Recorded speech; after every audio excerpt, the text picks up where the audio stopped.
Fisher Media. Hey, it's Monday, here we go.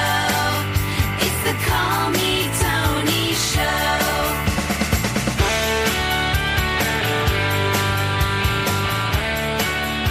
Hey guys, today is Monday, March 3rd, 2025. My name is Tony. This is my podcast and welcome to it. Today I wanted to talk about something that's a little weird, I guess. I've been exploring maybe what it means to hold a God belief as an atheist, which seems kind of stupid right off the top because an atheist is somebody who doesn't have any God beliefs, but really what it's come down to is, questioning like what it means to define God. And if I start playing with that definition, then maybe my atheism is actually compatible with holding some sort of God-ish belief. And I think really what it comes down to is the like a question which is sort of like God adjacent, which is what does it mean to explore spirituality, or whatever you want to call it, as an atheist?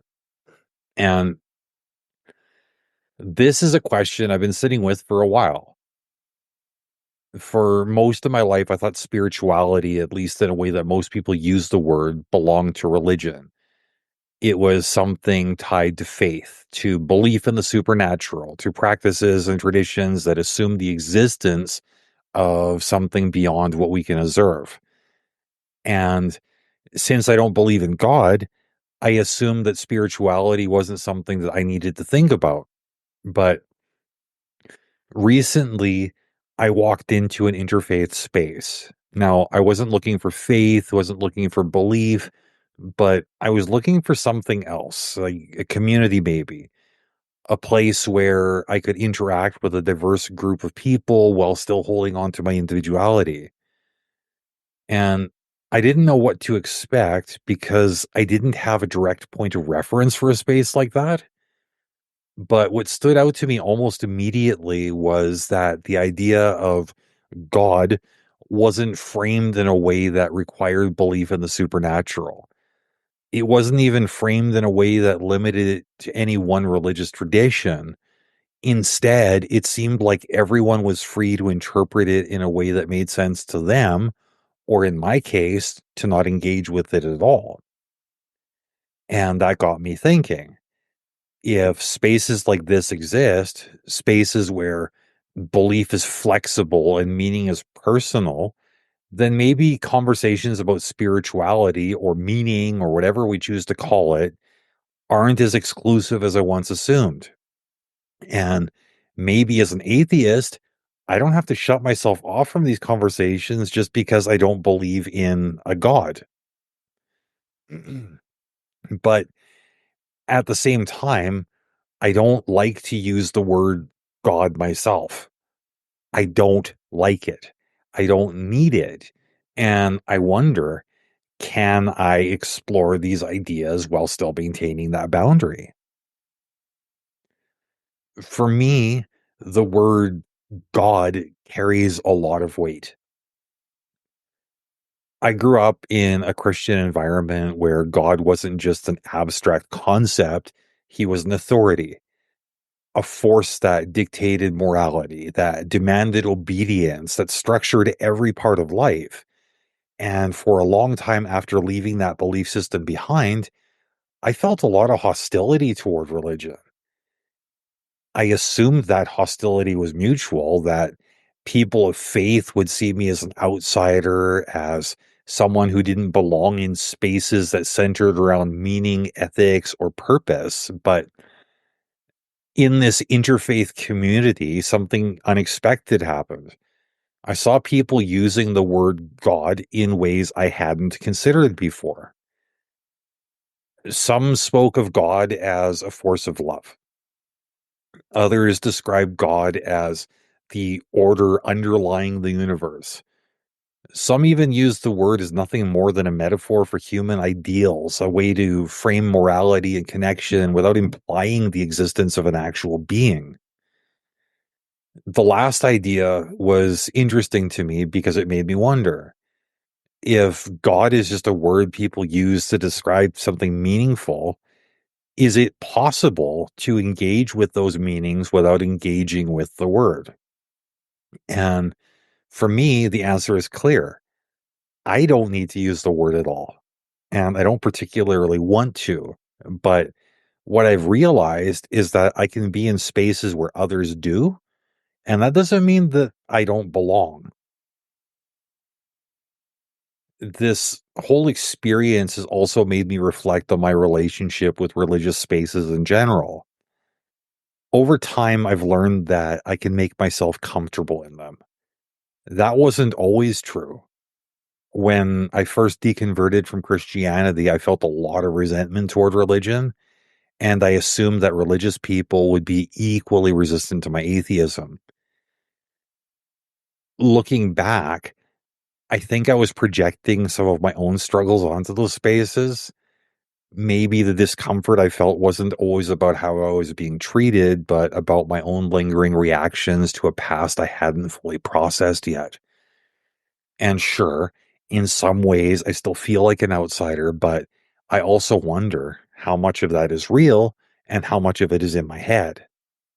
Because the truth is, meaning is something that everyone searches for. And just because I approach it differently doesn't mean I can't take part in the conversation.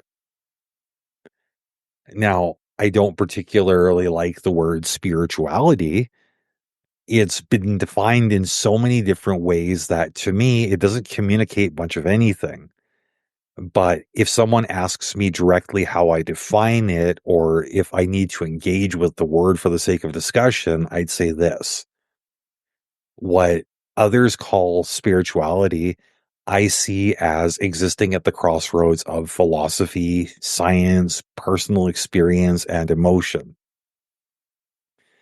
It's philosophy because it's about how we define meaning, morality, and purpose in a universe that doesn't always have easy answers. It's science because understanding the vastness of space, the complexity of life, and the principles that govern reality can and should inspire awe and wonder just as deeply as any religious experience. It's a personal experience because those profound, quiet moments, whether in nature, in art, or in human connection, shape the way we engage with the world. And it's emotion because sometimes the things that move us defy logic. A song, a moment of stillness, a connection with another person. These things can't always be measured, but they matter. This is how I find meaning. Not in faith, not in divine purpose, but in the world as it is, vast, complex, and full of moments worth paying attention to. And for me, this exploration isn't just something that happens in passing, it's an active pursuit. I don't know how to exercise open mindedness without searching for the same sense of meaning that most people search for.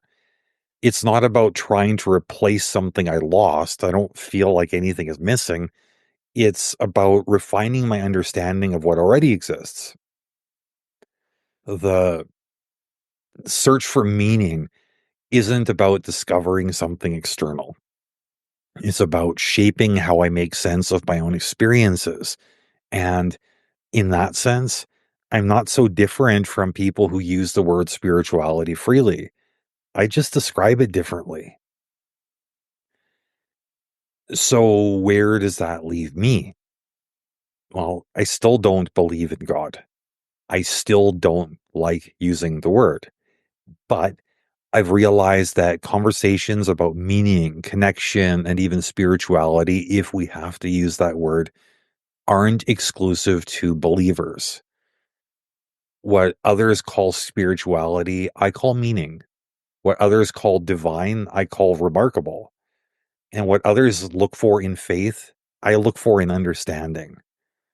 The search for meaning isn't unique to the religious. It's something we all do in one way or another. And maybe, just maybe, that search is something we can all talk about, no matter where we stand on belief. If you've got thoughts on this or anything else I've spoken about, send me an email. I'd love to hear about it. Call me TonyPod@yahoo.com. Thank you for listening. Don't forget to like, subscribe, and hit that notification bell. And until next time, my friends, take care of yourselves, take care of each other.